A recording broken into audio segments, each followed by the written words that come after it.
Buell School.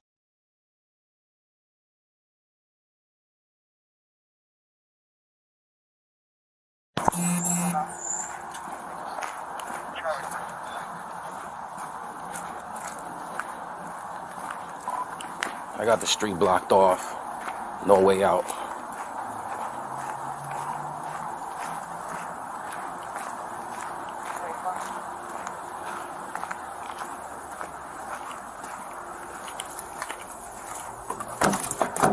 Oh. I got the street blocked. You're not going anywhere. I got the street blocked.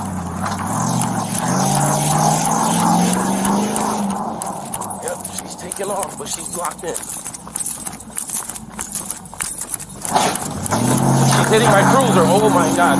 She's ramming my cruiser on Rutledge. Stop! There's nowhere for you to go! Stop! Stop! There's nowhere for you to go! Stop! Stop! Stop! Stop! She's ramming my cruiser. Stop! Send me units quick. Stop! Stop! Stop! Stop! Stop! Put it in park! Cut it out! Cut it out! All right, take it off on these Main Streets.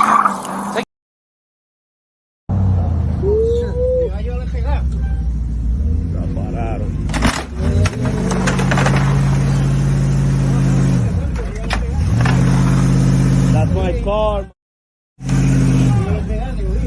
Stop! Stop! There's nowhere for you to go! Stop! Stop! Stop!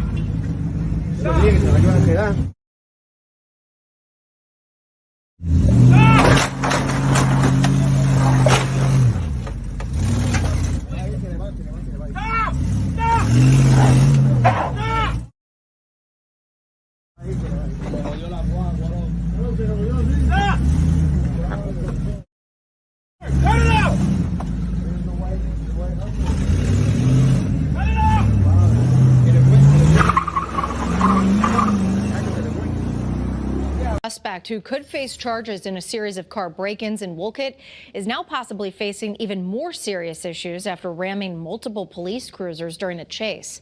Channel 3 Waterbury Bureau Chief Dennis Valera is joining us live to explain what is next for this investigation. Dennis. Aaron, Waterbury is just one of several police departments now investigating Hannah Casperson, and until she is released from the hospital, all of the charges from yesterday's pursuit are just pending. This case, it's really the first big showing for Waterbury's body cameras. They only started training with them in December. They say it'll greatly help these investigations. Stop! Stop! She's ramming my cruiser. A first-person view of the moment police say Hannah Casperson rammed a Waterbury police cruiser. It'd be the first of 8 cars she'd crash into on a 25-mile pursuit to Monroe, where she'd eventually crash into a telephone pole. The technology just changes so rapidly. We wanted to make sure that we made the best choices. While cell phone video did catch some of those same moments the officer's body camera caught, Waterbury Police Chief Fernando Spagnolo says the more video evidence, the better. In these situations, it's just really good to have that footage available to support the officers and to assist the officers while they continue their investigation in the aftermath. Especially to showcase how his officers act in these situations, this one being a good example to follow. He had the fortitude and he had the stamina not to use deadly physical force, and I commend that officer's actions. I commend all the officers' actions in Waterbury, State Police, Wolcott, and the Monroe Police Department. Hannah Casperson has pending charges with Wolcott Police in more than 40 car break-ins and with Monroe Police because of the pursuit. Even more charges could be coming Casperson's way, as well as for Thomas Crawford. He is the other suspect in the Wolcott car break-ins. Police say that they are tied to a number of theft-related crimes here in the Brass City, and that they date back as far back as a month. Live here in Waterbury, Dennis Valera, Channel 3 Eyewitness News. 7 Waterbury police officers are taken to hospitals today in Bridgeport after a woman fleeing crashes her Hummer into their cruisers in Monroe. Frank Recchia following the story all day and files this report tonight. This is what a white Hummer looks like, authorities say, after it's led police on a cross-county chase, striking 7 Waterbury police vehicles along the way and injuring the officers inside of them. 7 of the officers were taken to the local hospitals in Bridgeport. Monroe Police Chief Keith White says this woman, 25-year-old Hannah Casperson of Brookfield, was driving the Hummer, which ended up crashing Sunday morning at Wheeler Road and Route 111 in Monroe. News 12 was on the scene a short time later. The Hummer actually drove through a utility pole, severing the pole in 2 locations. The operator of the white Hummer was taken into custody. Authorities say police had been looking for Casperson, who was wanted in connection to dozens of vehicle break-ins in Wolcott, and she had last been seen by Wolcott authorities earlier in the week, after they spotted her white Hummer in their jurisdiction. Wolcott police say they immediately arrested 31-year-old Thomas Crawford of Naugatuck, also wanted in connection to the break-ins, but Casperson got away.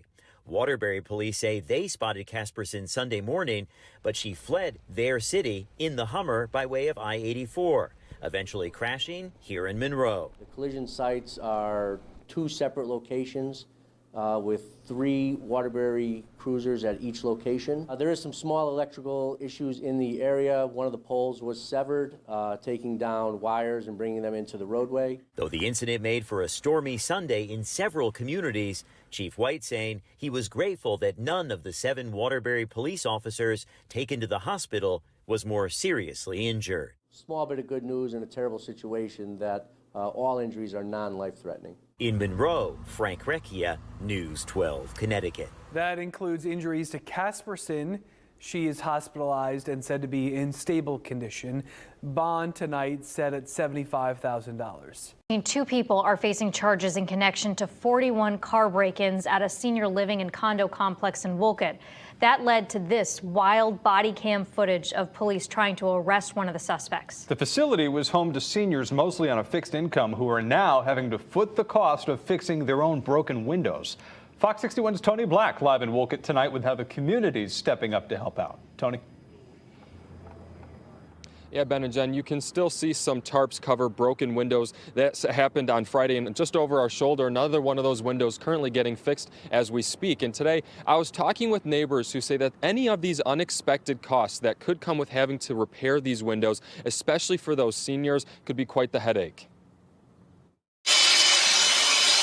He broke in and just made a mess of it. James Durand is one of 41 people at this senior living and condo complex in Wolcott who had their car broken into Friday. It took 4 days for him to get it replaced. Luckily, he has insurance to help cover the costs, but some here do not.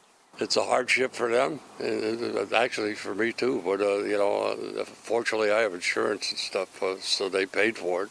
Many of these seniors are on Social Security and have a fixed income. If they don't have comprehensive auto insurance, repairs caused by vandalism may not be covered. That's hundreds of dollars, Diane Kapp says, needs to be spent elsewhere. With the economy the way it is now, everything is more expensive.